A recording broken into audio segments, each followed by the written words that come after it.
নমস্কাৰ স্বাগতম এয়া হৈছে গাঁও চহৰ জিলাৰ খবৰ ষ্টুডিঅ'ত মই প্ৰাঞ্জল ডিএফও কুশল কুমাৰ ডেকাৰ কোলা অধ্যায় আয় বহিৰ্ভূত সম্পত্তিৰ অধিকাৰী বন বিভাগৰ বিষয়াগৰাকী মুখ্যমন্ত্ৰীৰ দুৰ্নীতি নিবাৰক আৰু তদাৰকী কোষে চলাইছিল অভিযান হাজাৰ হাজাৰ গছ কাটি বন মাফিয়াক বিক্ৰী কৰিছিল ডেকাই আয়তকৈ 50%ৰো অধিক সম্পত্তি থকাৰ তথ্য লাভ তদাৰকী কোষৰ কুশল কুমাৰ ডেকাৰ বাসগৃহৰ পৰা উদ্ধাৰ হৈছে নগদ 3.5 লাখ টকা জব্দ কৰিছে বেংক পাছবুক মাটি সম্পত্তিৰ নথি কুশল ডেকাৰ নামত নামে বেনামে সম্পত্তি থকাৰ তথ্যও পোহৰলৈ আহিছে আৰু অচিৰেই গ্ৰেপ্তাৰ হোৱাৰ সম্ভাৱনা দুৰ্নীতিগ্ৰস্ত ডিএফও গৰাকী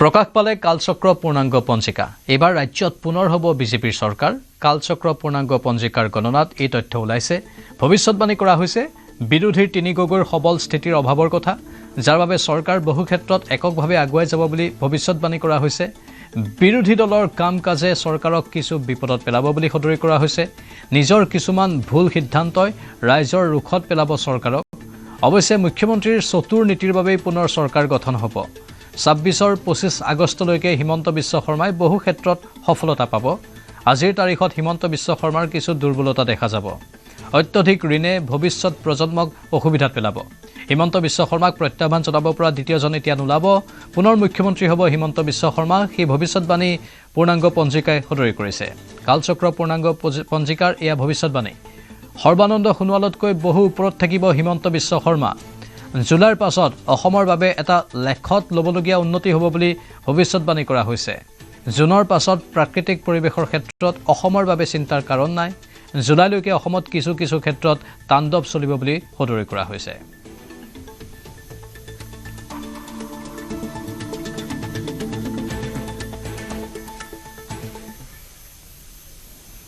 কাইলৈ এছআৰৰ শুনানিৰ অন্তিম দিন 26,83,029 গৰাকী লোকৰ বিৰুদ্ধে অভিযোগ নিষ্পত্তি হৈছে 6 লাখ অভিযোগ নিষ্পত্তি কৰিবলৈ বাকী আছে 19 লাখ বিভিন্ন দল সংগঠনে শুনানিৰ দিন বৃদ্ধি কৰিবলৈ দাবী জনাইছে স্পেচিয়েল ৰিভিজনৰ শুনানিৰ কাইলৈ অন্তিম দিন 26,83,029 গৰাকী লোকৰ বিৰুদ্ধে অভিযোগ নিষ্পত্তি হৈছে 6 লাখ অভিযোগ নিষ্পত্তি কৰিবলৈ বাকী আছে 19 লাখ আৰু বিভিন্ন দল সংগঠনে শুনানিৰ দিন বৃদ্ধি কৰিবলৈ দাবী জনাইছে পাকিস্তানৰ সৈতে ঘনিষ্ঠ সম্পৰ্ক থকা গৌৰৱ গগৈয়ে হু ইজ হিমন্ত বিশ্ব শৰ্মা বুলি সোধাটো নিতান্তই স্বাভাৱিক সামাজিক মাধ্যমযোগে সাংসদ গৌৰৱ গগৈক প্ৰত্যুত্তৰ দিয়ে মন্ত্ৰী পীযুষ হাজৰিকাই হিমন্ত বিশ্ব শৰ্মা অসমৰ জননেতা বংশবাদৰ ফল নহয় বুলি মন্তব্য কৰে মন্ত্ৰীগৰাকীয়ে মুখ্যমন্ত্ৰী হিমন্ত বিশ্ব শৰ্মা তিনি সাধাৰণ ঘৰৰ পৰা অহা ব্যক্তি যাৰ কোনো পলিটিকেল বেকগ্ৰাউণ্ড নাই গৌৰৱ গগৈক সোণৰ চামুচ মুখত লৈ জন্ম পোৱা বুলি কটাক্ষ কৰে মন্ত্ৰীগৰাকীয়ে মুখ্যমন্ত্ৰীৰ আজিৰ উত্তৰণত অসীম শ্ৰম অসমক ভাল পোৱাৰ সঁচা মানসিকতা জড়িত হৈ আছে সমান্তৰালভাৱে আছে প্ৰচুৰ ত্যাগ গৌৰৱ গগৈৰ দৰে ডক্টৰ শৰ্মাৰ কোনো ৰাজনৈতিক পৃষ্ঠভূমি নাছিল আৰু অসমক আগুৱাই নিবলৈ তেখেতে সমগ্ৰ জীৱন উৎসৰ্গা কৰিছে শুদ্ধকৈ অসমীয়া ক'ব লিখিব নজনা গৌৰৱ গগৈয়ে অসমীয়াৰ আৱেগ আত্মসন্মান আৰু নেতৃত্ব কেনেকৈ বুজিব বুলি প্ৰশ্ন পীযুষ হাজৰিকাৰ 30 জানুৱাৰীত ডিব্ৰুগড়লৈ আহিব কেন্দ্ৰীয় গৃহমন্ত্ৰী অমিত শ্বাহ ডিব্ৰুগড়ত ৰাজ্যৰ দ্বিতীয়টো বিধানসভা ভৱনৰ আধাৰশিলা স্থাপন কৰিব কেন্দ্ৰীয় মন্ত্ৰীগৰাকীয়ে ডিব্ৰুগড়ৰ খনিকৰ পথাৰত অনুষ্ঠিত হ'বলগীয়া আধাৰশিলা অনুষ্ঠানৰ বুজ ল'লে মন্ত্ৰী পীযুষ হাজৰিকা মন্ত্ৰী প্ৰশান্ত ফুকনৰ লগতে প্ৰশাসনৰ লোকে ইয়াৰ লগতে কেন্দ্ৰীয় গৃহমন্ত্ৰীগৰাকীয়ে ৰাজ্যৰ 14টাকৈ খান দিবলৈ লোৱা জলাশয় খননৰো শুভাৰম্ভ কৰিব ডিব্ৰুগড়ৰ খনিকৰৰ আন্তঃৰাষ্ট্ৰীয় বহুমুখী ক্ৰীড়া প্ৰকল্পটোৰো শুভাৰম্ভ কৰিব খনিকৰত বিশাল ৰাজহুৱা সভাতো অংশগ্ৰহণ কৰিব অমিত শ্বাহে এই সভাত 1 লাখ লোক সমবেত হোৱাৰ সম্ভাৱনা আছে আমাৰ দেশৰ যশস্বী গৃহমন্ত্ৰী অমিত শ্বাহ ডাঙৰীয়া এই স্থানলৈকে আহিব ডিব্ৰুগড়ৰ খনিকৰ ফিল্ডতে আমি এখন বিশাল সভাৰ আয়োজন কৰিম প্ৰায় 1 লাখ ব্যক্তি ইয়াত আহি উপস্থিত হ'ব আৰু সেইদিনাখন অমিত শ্বাহ ডাঙৰীয়াই আমাৰ অসমৰ দ্বিতীয়টো এছেম্বলি চৌহদৰ আধাৰশিলা স্থাপন কৰিব আপোনালোক সকলোৱে জানে অসমবাসী সকলোৱে জানে মাননীয় মুখ্যমন্ত্ৰী হিমন্ত বিশ্ব শৰ্মা ডাঙৰীয়াই ডিব্ৰুগড়ক অসমৰ দ্বিতীয়খন ৰাজধানী হিচাপে গঢ় দিছে ৰাজধানী হিচাপে গঢ় দিবলৈ নিশ্চয়কৈ এছেম্বলি কমপ্লেক্স লাগিব কেপিটেল কমপ্লেক্স লাগিব গতিকে সেইদিনাখন এছেম্বলি কমপ্লেক্সৰ আধাৰশিলা হ'ব পৰৱৰ্তী সময়ত নিশ্চয়কৈ ইয়াতে মন্ত্ৰী কলনী MLA কলনী স্পিকাৰৰ ৰেচিডেন্স গোটেইখিনি পৰ্যায়ক্ৰমে হ'ব মুঠৰ ওপৰত আকৌ কৈছোঁ মুখ্যমন্ত্ৰী ডাঙৰীয়াই যেনেকৈ ঘোষণা কৰিছিল যেনেকৈ কথা দিছিল ডিব্ৰুগড়ক ছেকেণ্ড কেপিটেল হিচাপে গঢ় দি তোলাৰ সেই প্ৰক্ৰিয়া অহা 30 তাৰিখে আৰম্ভ হ'ব আৰু মাননীয় গৃহমন্ত্ৰী অমিত শ্বাহ ডাঙৰীয়াই আৰম্ভ কৰিব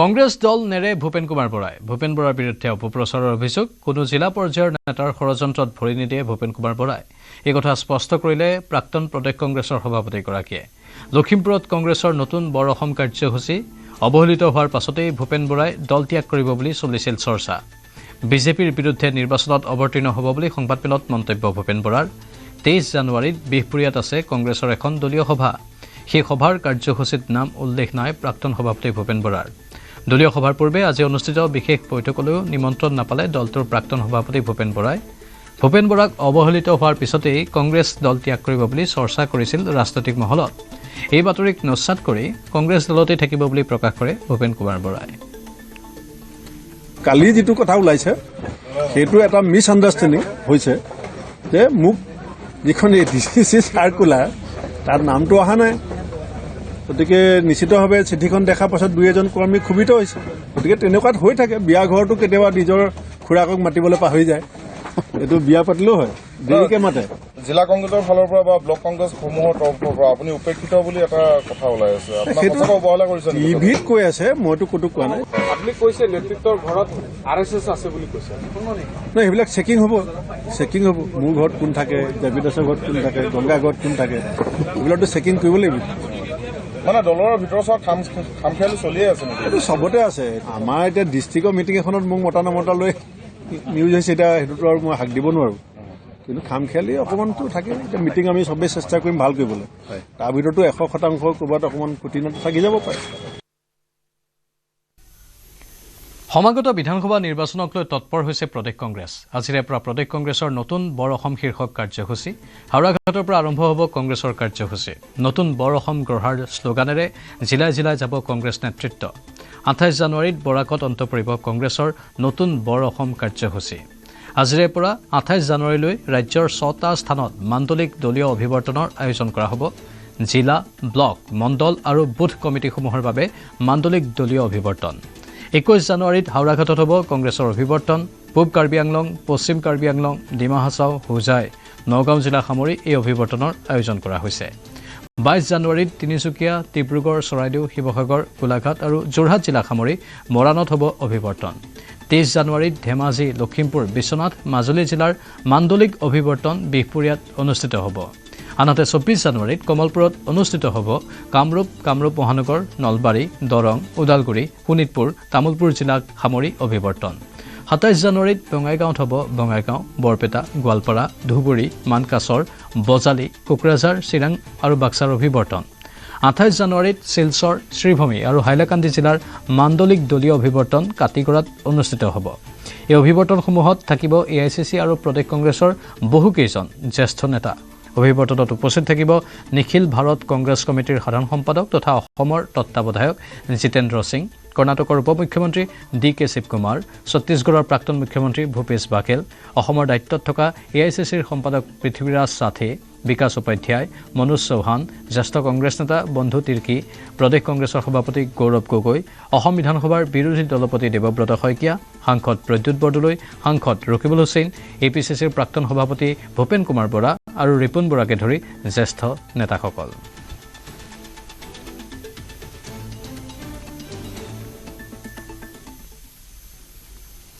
এক ভয়ংকৰ দৃশ্য বন্যহস্তী এটাই এজন লোকক খেদি খেদি আক্ৰমণ কৰাৰ লাইভ দৃশ্যবন্দী হ'ল কেমেৰাত কৃষ্ণাৰ কালাঝাৰত এই অঘটন সংকটজনক অৱস্থাত মদন ৰাভা নামৰ লোকজনক চিকিৎসালয়ত ভৰ্তি সম্পূৰ্ণ ভিডিঅ'টো আজি দিনৰ ভাগতেই জনাঞ্চলত অৱস্থান কৰা হাতীটো এফালৰ পৰা আনফালে ঘূৰি ফুৰাৰ সময়তেই সন্মুখত লোকজনক দেখা পাই আক্ৰমণ কৰে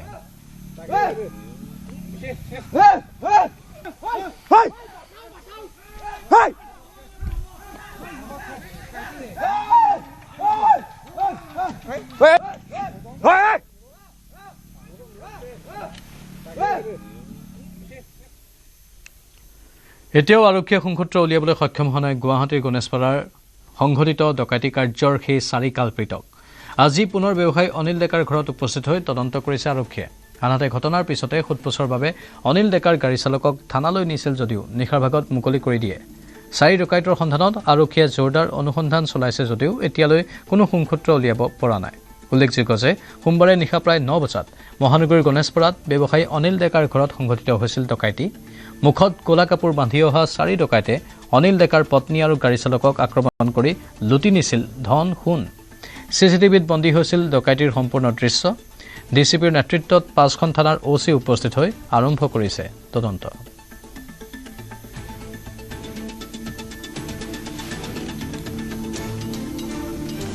শৰীৰটো ঠিক নাই বাৰু, মাৰিছেতো যথেষ্টখিনি মাৰিছে, বিষবিলাক আছে আৰু মানসিক এটা চাপ এটা আছে, অকণমান ভয় ভাৱটো আছে। আকৌ চাগে ঘূৰি আহে, বেলটো বাজিলে বুকুখন যে ইনকৈ মাৰি দিয়ে, বেলটো বাজিলে ভয় লাগি যায়। আৰু মানে হেৰি এটা আহে, মানে সেইদিনাৰ বস্তুবোৰ মাইণ্ডত আহি আছে, কি হ'ল। আকৌ মই যদি দৰ্জাখন নুখুলিলোহেঁতেন এইটো ঘটনা নহ'লহেঁতেন চাগে। মনোজ এতিয়া ক'ত আছে, কেনেকুৱা অৱস্থাত আছে? মনোজ আগতকৈ ভাল। তাক হেৰি কৰা নাই, এডমিট নাই কৰোৱা। এই হেৰি দেখুৱাবৰ কাৰণে লৈ গৈছে, OPDত নিছে। OPDত নিছে? কোন হস্পিটেলত? ডাউন টাউন হস্পিটেলত নিছোঁ। গভৰ্ণমেণ্টৰখিনি কৰা গ'লতো, আৰু এতিয়া আৰু সেইখিনি তাক অকণ বেটাৰ দিলে, ট্ৰিটমেণ্ট দিলে অকণ ভাল হ'ব বুলি ভাবোঁ। আৰু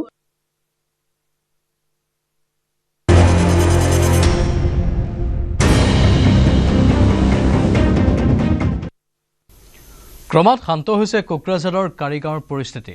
আজি পুনৰ স্বাভাৱিক হৈছে সাধাৰণ জীৱন যাত্ৰা। পুনৰ যাতে অপ্ৰীতিকৰ ঘটনা সংঘটিত কৰিব নোৱাৰে তাৰ বাবে কোকৰাঝাৰৰ কাৰিগাঁও, আওদাং বজাৰ, মাচিং ৰোড অঞ্চলত সেনাৰ ফ্লেগ মাৰ্চ। কোকৰাঝাৰৰ কাৰিগাঁৱত আজিও অব্যাহত আছে সান্ধ্য আইন। শেহতীয়া পৰিস্থিতিৰ প্ৰতি লক্ষ্য ৰাখি BNSSৰ 163 ধাৰা জাৰি কৰাৰ লগতে ইণ্টাৰনেট সেৱা কৰ্তন কৰা হৈছে। হিংসাত্মক ঘটনাত ভুক্তভোগী প্ৰায় 1200 লোকক 3টাকৈ অস্থায়ী শিবিৰত ৰখাৰ ব্যৱস্থা কৰিছে প্ৰশাসনে।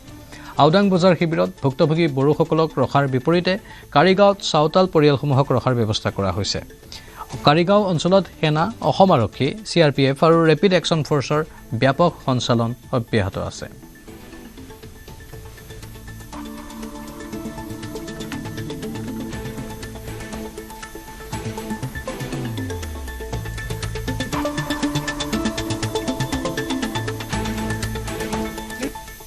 পৰিৱেশ এতিয়া সুস্থিৰ হৈছে। আমি সকলো পক্ষৰ লগত ইতিমধ্যে আমাৰ কথা পতাও হৈছে, আৰু কিছুমান ঠাইত আমাৰ যিসকল মানুহে যোৱাকালি আশ্ৰয় লৈছিলে সেই মানুহখিনিও আজি নিজৰ নিজৰ ঘৰলৈ যোৱাৰ ব্যৱস্থা আমি কৰিছোঁ। আৰু আশা কৰিছোঁ যে আমাৰ এই যিটো আমাৰ সুস্থিৰ পৰিৱেশ আহিছে সেইটো আমাৰ বিৰাজ থাকিব। আৰু আমাৰ 3টা বজাত আমাৰ বিভিন্ন অনুষ্ঠান প্ৰতিষ্ঠান আৰু সংগঠনৰ লগত সভা আছে। আৰু ইয়াৰ উপৰিও আমাৰ প্ৰত্যেক গাঁৱতেই আমাৰ যিমান ডিপাৰ্টমেণ্টবিলাকৰ ফিল্ড লেভেল ৱৰ্কাৰ্ছ আছে, আমাৰ সকলো ডিপাৰ্টমেণ্টৰ, এডুকেশ্যন ডিপাৰ্টমেণ্টৰ পৰা আৰম্ভ কৰি agriculture department, social welfare department, ASRLM, প্ৰত্যেক গাঁওবুঢ়া আমাৰ প্ৰত্যেকে আজি এখন প্ৰত্যেক গাঁৱতে সভা কৰিব, যাতে মানুহৰ মাজত এটা কনফিডেন্স, বিশ্বাস ভাৱ এটা আহে। আৰু তাত আমাৰ VDP সকলো থাকিব, পুলিচৰ মানুহো থাকিব। তেনেকৈ আমি আজি আৰু অহাকালিৰ ভিতৰত প্ৰত্যেক গাঁৱতে আমি চৰকাৰী বিষয়া কৰ্মচাৰীসকলৰো উপস্থিতি আমি উপলব্ধ কৰাম, যাতে আমাৰ গাঁৱৰ মানুহখিনি আশ্বস্ত হ'ব পাৰে। কালি যি উত্তপ্ত পৰিস্থিতিৰ সৃষ্টি হৈছিল তাৰ পৰিপ্ৰেক্ষিতত কোকৰাঝাৰ জিলা প্ৰশাসনে কাৰিগাঁও 27 নং যি ৰাষ্ট্ৰীয় ঘাইপথ, সেই ঘাইপথত আজি পুৱাৰে পৰাই এনেদৰে দেখা গৈছে সেনাৰ টহল, সেনাই ফ্লেগ মাৰ্চ কৰিছে। যি উত্তপ্ত পৰিস্থিতি সৃষ্টি হোৱাৰ ফলত এক আইন শৃংখলাজনিত পৰিৱেশৰ সৃষ্টি হৈছিল। সেই আইন শৃংখলা পৰিস্থিতি উদ্ভৱ হোৱাৰ পিছত পৰিস্থিতি যাতে অধিক অৱনতি নঘটে তাৰ প্ৰতি লক্ষ্য ৰাখি কোকৰাঝাৰ জিলা, বিশেষকৈ কাৰিগাঁও অঞ্চলৰ আওদাং বজাৰ, মাচিং ৰোড আদি অঞ্চলত সংঘটিত ব্যাপক আৰু বিক্ষিপ্ত হিংসাত্মক ঘটনাৰ পৰিপ্ৰেক্ষিতত এনেদৰে আজি বুধবাৰে এনেদৰে কাৰিগাঁও ৰাষ্ট্ৰীয় ঘাইপথত এনেদৰে সেনাই টহল দিছে আৰু তেওঁলোকে ফ্লেগ মাৰ্চ আৰম্ভ কৰিছে। আৰু যিকোনো ধৰণৰ পৰিস্থিতিৰ সৈতে মোকাবিলা কৰিবৰ কাৰণে, পৰিস্থিতি নিয়ন্ত্ৰণ কৰি শান্তি শৃংখলা অটুট ৰাখিবৰ কাৰণে আৰু স্বাভাৱিক যি জীৱন যাত্ৰাকে স্বাভাৱিক অৱস্থাৰ পৰিৱেশ ঘূৰাই আনিবৰ কাৰণে জিলা প্ৰশাসনৰ তৰফৰ পৰা সকলোবোৰ প্ৰচেষ্টা গ্ৰহণ কৰা হৈছে। তাৰে অংশ হিচাপে এয়া দেখা পোৱা গৈছে কাৰিগাঁও ৰাষ্ট্ৰীয় ঘাইপথত এই সেনাৰ বৃহৎ বিশাল বাহিনী তেওঁলোকে টহল দি আছে। ইয়াৰ বাহিৰেও বিভিন্ন অঞ্চলত যিবোৰ স্পৰ্শকাতৰ অঞ্চল, সেই স্পৰ্শকাতৰ অঞ্চলসমূহত RAF অৰ্থাৎ ৰেপিড একশ্যন ফ'ৰ্চ, অসম আৰক্ষীকে ধৰি কেন্দ্ৰীয় অসামৰিক বাহিনী আদি বিভিন্ন তেওঁলোকৰ নিৰাপত্তা বাহিনীয়ে টহল দি আছে। মুঠতে সম্পূৰ্ণভাৱে সষ্টম হৈ আছে। আৰু আমি এটা কথা ক'ব পাৰোঁ যে এতিয়াও কোকৰাঝাৰ আৰু চিৰাং জিলাত BNSৰ 163 ধাৰা জাৰি কৰা হৈছে। আৰু এনে সময়ত দুষ্কৃতিকাৰীয়ে যাতে কোনো ধৰণৰ অপ্ৰীতিকৰ ঘটনা সৃষ্টি কৰিব নোৱাৰে, তাৰ বাবে এনেদৰে সেনাই ফ্লেগ মাৰ্চ কৰা পৰিলক্ষিত হৈছে। এতিয়া এভৰিথিং ইজ আণ্ডাৰ কণ্ট্ৰল। আমি ভালকৈ পূৰা ডমিনেট কৰি আছোঁ। এতিয়া আমাৰ লগত RAFও আহিছে, CRPF আছে, আৰ্মি আছে, আৰু আমাৰ আসাম পুলিচৰ চবে বৰিষ্ঠ অধিকাৰীক লৈ DGP ছাৰৰ ইয়াতে কেম্প কৰি আছে, IGLO চাবে ইয়াতে আছে। চবে আমি মিলি পূৰা গোটেই ৰাতিও এৰিয়া ডমিনেট হৈছে। এতিয়াও আমাৰ গোটেই এৰিয়াত মানুহ আছে। মানুহ কনফিডেন্স বিল্ডিঙৰ কাৰণে আমাৰ কাম চলি আছে। বিকজ উৰা বাতৰি যি হয়, মানুহবিলাকক মই এটা ৰিকুৱেষ্ট কৰোঁ কি উৰা বাতৰিত গুৰুত্ব দিব নালাগে। যি সঁচা কথা আছে ভেৰিফাই কৰক, আমাক জনাওক। যদি কিবা ইনফৰমেশ্যন পায় পুলিচক জনাব লাগে, এডমিনিষ্ট্ৰেশ্যনক জনাব লাগে, আমি একশ্যন লওঁ। যি মানুহ হাতত ল'ব তাৰ বিৰুদ্ধে ঠোচ কাৰবাই হ'ব, বাট নিজৰ হাতত কোনোবা আইন ল'ব নালাগে। কালি সন্ধিয়াৰ পৰাই শান্তি দেখা গৈছে, কোনো ঘটনাটো নতুনকৈ ঘটা নাই। আমাৰ কণ্ট্ৰলত আছে, গোটেই এৰিয়াটো আমি ডমিনেট কৰি আছোঁ। কাৰিগাঁও আৰু আওদাং বজাৰৰ আশ্ৰয় শিবিৰ পৰিদৰ্শন নিখিল বড়ো ছাত্ৰ সন্থা আৰু চাওতাল ছাত্ৰ সন্থাৰ নেতৃত্বৰ। চাওতাল ছাত্ৰ সন্থাৰ সভাপতি সুলেমান মুৰ্মুৰ লগতে নিখিল বড়ো ছাত্ৰ সন্থাৰ সভাপতি দীপেন বড়োৰ নেতৃত্বত অহা যৌথ ছাত্ৰ সংগঠন দুটাৰ নেতৃবৰ্গই উভয় পক্ষকে শান্তি সম্প্ৰীতি বজাই ৰখাৰ আহ্বান জনায়। ইপিনে সংঘাতত মৃত্যুবৰণ কৰা চিখনা জৌহুলাও, বিস্মিত ৰাজা বসুমতাৰী আৰু সুনীল মুৰ্মুৰ পৰিয়ালক 20 লাখ টকাৰ ক্ষতিপূৰণ দিবলৈ দাবী জনায়। লগতে ভুক্তভোগীৰ পৰিয়ালৰ যোগ্য এজনক এটা চৰকাৰী চাকৰি প্ৰদানৰো দাবী জনায় সংগঠন দুটাৰ নেতৃত্বই। হিংসাত্মক ঘটনাটোত আহতসকলক শীঘ্ৰে উন্নত চিকিৎসাৰ ব্যৱস্থা প্ৰদান কৰিবলৈ দাবী জনায়। সকলো পক্ষক ৰাইজক আমি আপোনাৰ থ্ৰুদি আমি আহ্বান জনাইছোঁ যাতে কোনেও এনেকুৱা ঘটনা যাতে সংঘটিত নকৰে। আৰু অসম চৰকাৰৰ মুখ্যমন্ত্ৰী ডক্টৰ হেমন্ত বিশ্ব শৰ্মাৰ ওচৰত এটাই আমি আহ্বান জনাইছোঁ বা দাবী জনাইছোঁ যে অতি শীঘ্ৰে যিবিলাক এই অশান্তি অঞ্চলত এতিয়া শান্তি আমি ঘূৰাই আনিব লাগিব, শান্তি প্ৰতিষ্ঠা কৰিবই লাগিব, আৰু যিবিলাকে ক্ষয় ক্ষতি হৈছে তেখেতসকলৰ ক্ষতিপূৰণ যাতে প্ৰদান কৰে। স্পাৰ নামত মহানগৰীত দেহ ব্যৱসায়। মহানগৰীৰ কেইবাটাও স্থানত আৰক্ষীৰ অভিযান। পাণবজাৰ আৰক্ষীৰ জালত 2 যুৱক যুৱতী। স্পা চেলুনখনৰ পৰা উদ্ধাৰ হৈছে বহুকেইগৰাকী যুৱতী। পাণবজাৰৰ ভাৰ্গৱ হেয়াৰ এণ্ড চেলুনত আৰক্ষীৰ অভিযান। মহানগৰীৰ আন কেইবাখনো স্পা আৰু ফ্লেটত অভিযান। দেহ ব্যৱসায়ত জড়িত 3 মহিলাসহ 10 অভিযুক্তক আটক কৰা হৈছে। পল্টন বজাৰ, চানমাৰী আৰু গীতানগৰত চলিছিল অভিযান। ধৃত 10 অভিযুক্তই দেহ ব্যৱসায়ত লিপ্ত কৰোৱাইছিল উদ্ধাৰ কৰা যুৱতীক। এই ঘটনা সন্দৰ্ভত গুৱাহাটীৰ 4খনকৈ থানাত 5টাকৈ পৃথক গোচৰ ৰুজু হৈছে।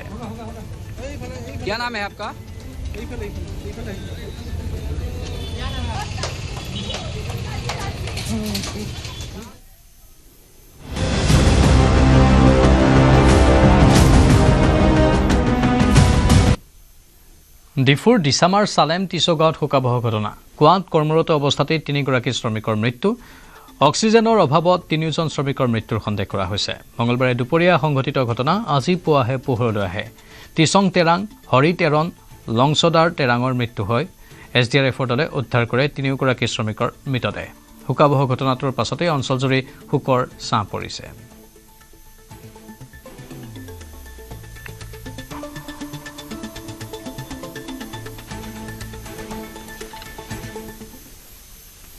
প্ৰধানমন্ত্ৰী নৰেন্দ্ৰ মোদীয়ে বিশ্ববাসীক চিনাকি কৰাই দিলে বাগৰুম্বা নৃত্য। প্ৰধানমন্ত্ৰী নৰেন্দ্ৰ মোদীয়ে তেওঁৰ ছ'চিয়েল মিডিয়া প্লেটফৰ্মত সৰু সজাইত 10,000 শিল্পীয়ে পৰিৱেশন কৰা বাগৰুম্বা নৃত্যৰ ভিডিঅ' আপলোড কৰাৰ পিছতে বিশ্বত এতিয়া বাগৰুম্বাক লৈ চলিছে ব্যাপক চৰ্চা। বিগত 2 দশকত বিশ্বজুৰি গুগলত চাৰ্চ কৰাৰ ভিতৰত সৰ্বাধিক স্থানত আছে বাগৰুম্বা নৃত্য। কেৱল প্ৰধানমন্ত্ৰী মোদীৰ ছ'চিয়েল মিডিয়া একাউণ্টতেই সৰু সজাইৰ বাগৰুম্বা নৃত্যই লাভ কৰিলে 20 কোটিৰো অধিক ভিউজ। হঠাৎ যেন বাগৰুম্বা নৃত্যৰ ঘটিল এক ঐতিহাসিক ৰূপান্তৰ। প্ৰধানমন্ত্ৰী মোদীয়ে বাগৰুম্বা নৃত্যক দিলে এক বিশ্বব্যাপী খ্যাতি। বড়োসকলৰ লোক সংস্কৃতিৰ পৰা বিশ্বব্যাপী ডিজিটেল পৰিঘটনালৈ সলনি হ'ল বাগৰুম্বা নৃত্য। গুৱাহাটীৰ সৰুসজাইত 17 জানুৱাৰীত এক ঐতিহাসিক ক্ষণৰ সাক্ষী হৈ ৰৈছিল প্ৰধানমন্ত্ৰী নৰেন্দ্ৰ মোদী। প্ৰধানমন্ত্ৰীৰ সন্মুখত 10,000 বড়ো শিল্পীয়ে পৰিৱেশন কৰিছিল বাগৰুম্বা নৃত্য।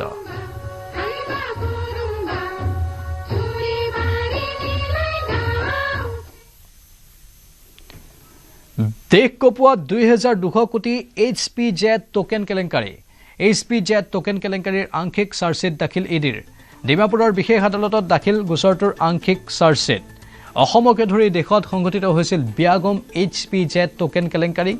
2021ত উলুবাৰীৰ CIDত HPZ টোকেন কেলেংকাৰীক লৈ ৰুজু হৈছিল গোচৰ। উচ্চ ৰিটাৰ্ণছৰ প্ৰলোভনেৰে বহু বিনিয়োগকাৰীক লুটিছিল প্ৰবঞ্চক চক্ৰটোৱে। HPZ টোকেন নামৰ এপৰ জৰিয়তে দেশত হৈছিল এই বৃহৎ কেলেংকাৰী। নাগালেণ্ডৰ কোহিমাৰ চাইবাৰ ক্ৰাইমতো ৰুজু হৈছিল গোচৰ। HPZ টোকেন এপ কেলেংকাৰীৰ মাষ্টাৰ মাইণ্ড আছিল ভূপেশ আৰোৰা।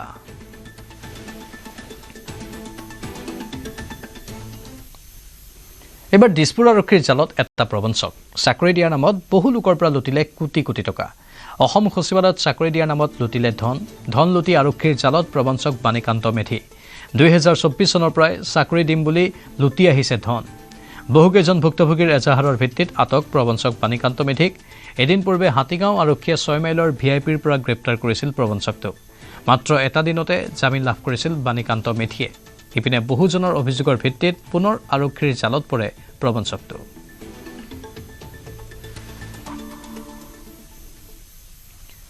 পাঠশালাৰ 27 নম্বৰ ৰাষ্ট্ৰীয় ঘাইপথত সংঘটিত হয় ভয়ংকৰ পথ দুৰ্ঘটনা। স্কুটি আৰোহীক বচাবলৈ গৈ ডিভাইডাৰত খুন্দা মাৰে এখন বাহনে। বিজনীৰ পৰা গুৱাহাটী অভিমুখী আছিল এই বাহনখন। দুৰ্ঘটনাটোত থিতাতে মৃত্যু হয় গাড়ীখনৰ চালকজনৰ।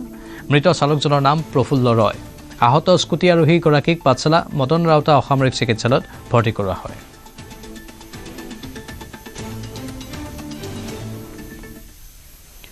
দেৰগাঁৱৰ আনন্দ মেলাত ভয়ংকৰ ঘটনা। এটি শিশুৰ গাত পৰিল বৃহৎ চকুৰিৰ খোল খোৱা অংশ।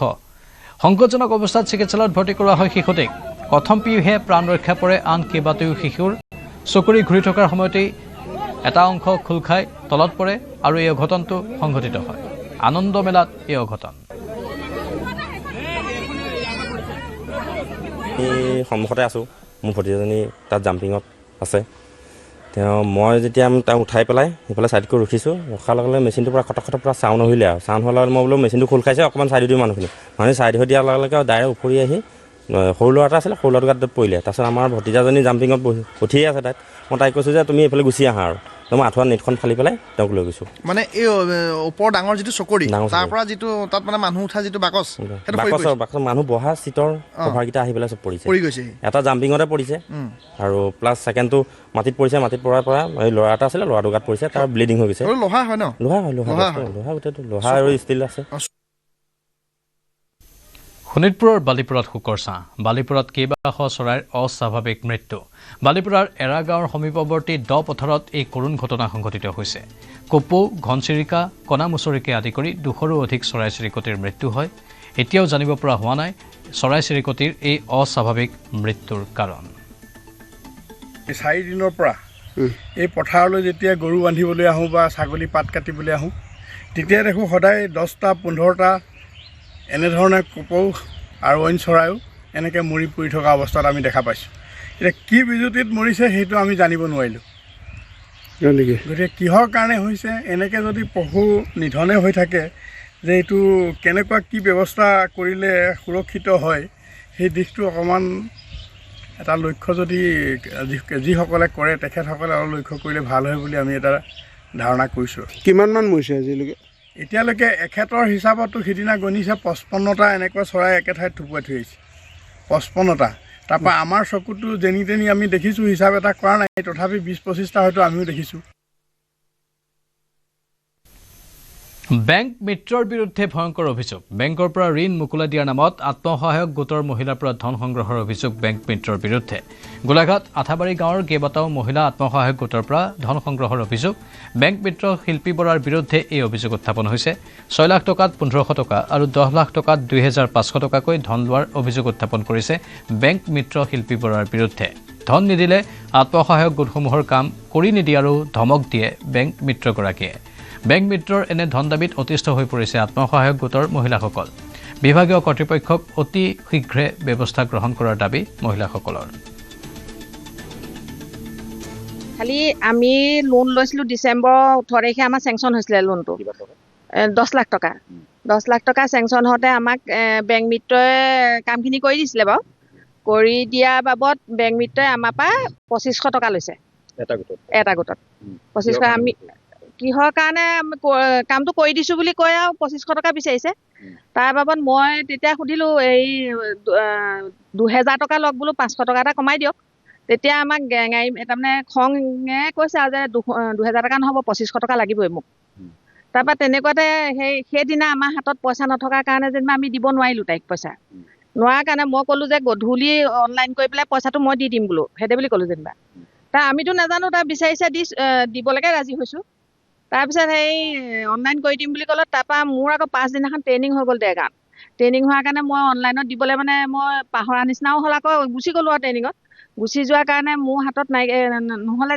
মোৰ হাতৰ পৰা দিয়া নহ'লে তাৰমানে তাৰপৰা আমাৰ গোটৰে এগৰাকী সদস্যাক তাই ফোন কৰি মানে বেংক মিত্ৰই ফোন কৰি হাৰাশাস্তি কৰি দিছে মানে পইচা লাগেই তাৰপৰা আকৌ সেই আমাৰ সদস্যাগৰাকীয়ে বেংকৰ পৰা উলিয়াই লৈ পেলাই 2500 টকা এই সজল দোকান বুলি দোকানখনত অনলাইন কৰি পেলাই তাইলৈ গুগল পে' কৰিছে 50 টকা এক্সট্ৰা লৈছে তাত এই সজলৰ দোকানত অনলাইন কৰোঁতে তাৰমানে তাৰপৰা সেই 2550 টকা আমাৰ পইচা গৈছে সেই তেনেকৈ তাৰমানে প্ৰত্যেকটো গোটৰ পৰা তাৰমানে পইচা লৈছে তাহাঁতি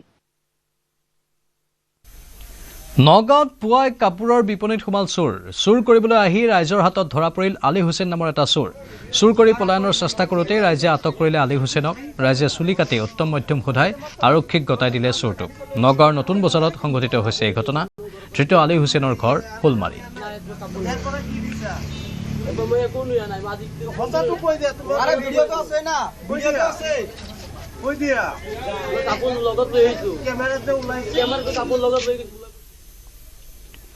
সময় হৈছে এতিয়া বাতৰিৰ পৰা বিদায় লোৱাৰ নমস্কাৰ।